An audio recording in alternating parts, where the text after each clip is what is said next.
A Muslim nation, an Israeli weapons deal, and a region already on the fire. You're watching TimesXP. My name is Prithiyatri, and this is a story that is making West Asia really uncomfortable. And Iran is angry too because the mask, it may have just slipped.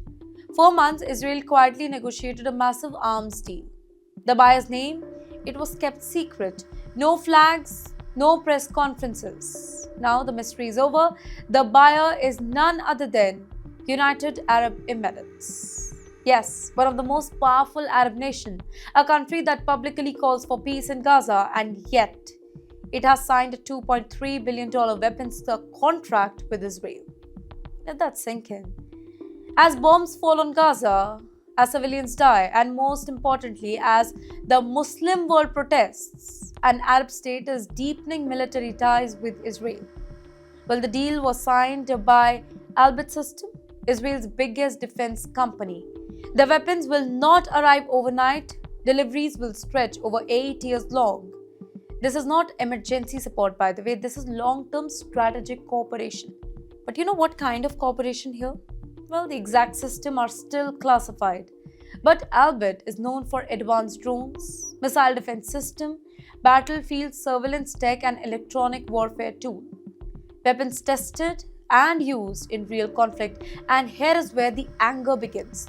Human rights groups are already raising the red flags. They warn that Israeli weapons, specifically during Gaza war, are linked to civilian casualties. But now, those same companies are being rewarded with billion-dollar Arab contracts. Iran is watching closely, by the way. Tehran sees this not as business but betrayal. Let me give you Iran's point of view. Israel, they say, is an occupier. Gaza, they say, is under siege. And Muslim unity, they say, is being broken quietly, commercially, and strategically. In fact, Iranian media is already using strong words. They accuse the UAE of helping Israel normalize war, undermining Muslim solidarity, and choosing profit over principles. In fact, some reports warn that Iran, they could respond.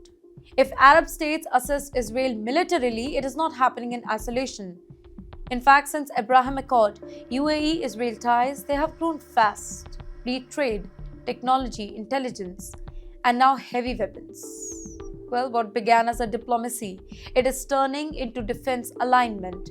But here's the contradiction. The UAE publicly supports a ceasefire, humanitarian aid for Gaza, a two-state solution, and yet it is locking itself into an 8-year-long weapons deal.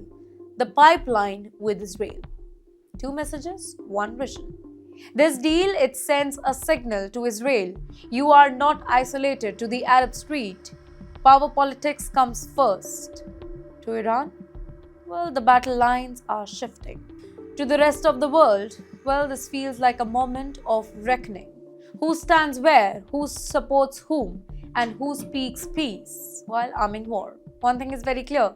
This arms deal is not just about weapons, it's about alliances, it's about anger, and it's about future of West Asia. And Iran's warning suggests that this story is far from over.